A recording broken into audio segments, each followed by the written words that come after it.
সকালে ঘুম থেকে উঠে ডাইরেক্ট বেরিয়ে পড়লাম বাইকের গ্যারেজ, বাইক ক্লিন করানোর জন্য।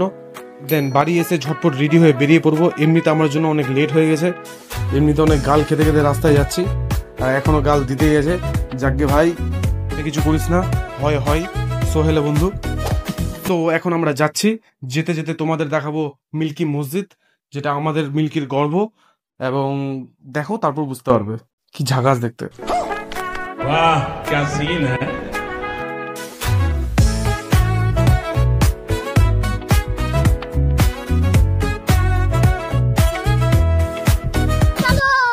আমরা এখন যে জায়গাটাতে আছি এটার নাম সাট্টারি। এখান থেকে যদি সোজা যাই তাহলে যাবে অমৃতি, এবং ঠিক এর উল্টো দিকে এটা দিয়ে যদি আমরা সোজা যাই তাহলে চলে যাবো আমরা কালিয়াচক।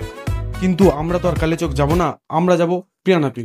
তাই সাট্টারি থেকে যেতে ডান সাইডে আমরা কেটে নেব, দেন ওটা দিয়ে একটা রাস্তা আছে শর্টকাট, ওটা দিয়ে যাব। চলুন দেখি। জাসালা, রাস্তায় যেতে যেতে দেখি কি একটা বাজে গন্ধ করছে। তো আমার ফ্রেন্ডটা আমাকে বললো এটা শুটকি মাছের গন্ধ। যাকে এই যে দেখেন রাস্তাতে একটা কাকু ভ্যানে করে শুটকি মাছ নিয়ে যাচ্ছে। ওকে জিজ্ঞেস করলাম, কাকু এটা মাছটা কোথায় নিয়ে যাচ্ছেন? তো বলে এটা মাছটা যাচ্ছে আসাম, তাই আমরা গাড়িতে লোড করতে যাচ্ছি। এবার একটু আর দূর গেলে আমরা পৌঁছাবো পিরানপির দরগা। পৌঁছানো মাত্রই প্রথমে আমরা জায়গা খোঁজার চেষ্টা করি, কোথায় ভালো জায়গা আছে এবং কোথায় পরিষ্কার পরিচ্ছন্ন রয়েছে, সবকিছু ম্যানেজ করে ওখানে রাখতে হবে। দেন আমরা সব রেডি ফেডি করে তারপর যাব দরগা। এবার দেখছি কি হয়। ফ্রেন্ডরা গেছে জিনিসপত্রগুলো আনতে, এবার আমি ওদেরকে ফোন করি, ভাই কতক্ষণ থাকবো এখানে একা একা, তোরা তাড়াতাড়ি আয়। ওরা বলছে ঝটাক সে গায়া ফটাক সে আয়া, 5 মিনিট রুক ভাই। আমাদের এখন পুরো রান্না বান্না চলছে, সবাই খেপে আছে, আমরা কাজ করছি না বলে।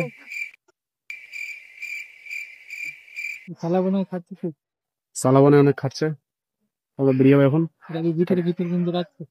এবার বেরিয়ে পড়লাম আমরা দরগার দিকে। সাইডে আমার বন্ধুগুলো রয়েছে, এই দেখো এটাই সেই পিরানাপির দরগা যেখানে আমরা আসি ছোট থেকে। এখান থেকে ঠিক সোজা গেলে ওই ভেতরে আমরা যাব। এবার আমরা ভেতরে ঢুকে পড়লাম, এক এক করে যাব সবাই ওয়াজু করতে। ফার্স্ট আমি যাব, দেন সিন্টু যাবে। ওয়াজু হচ্ছে আমাদের ধর্মীয় রিচুয়ালসের একটা পার্ট, যা আমাদের ধর্মীয় কোনো জায়গায় গেলে আমাদের এটা করতে হয়। এটাই সেই জায়গা যেখানে আমি একটু আগে ওয়াজু করছিলাম। এবার আমরা ভেতরে গেলাম, জিয়ারাত করলাম, তারপর বেরিয়ে পড়লাম। এবার যাব একটু বাইরে, গেটটার দিকে নজর দিয়ে দেখি, দেখতে খুব ভালো লাগছে, জায়গাটাও বেশ ভালো। ছোটবেলাকার কথা মনে পড়ে গেল, কতই না এসছি এখানে। এবার গিয়ে একটু হালকা করে খাওয়া দাওয়া করে নিলাম। মা আমাকে বলেছিল পিরানাপির থেকে আসার টাইম মায়ের জন্য একটা তসবি নিয়ে আসতে।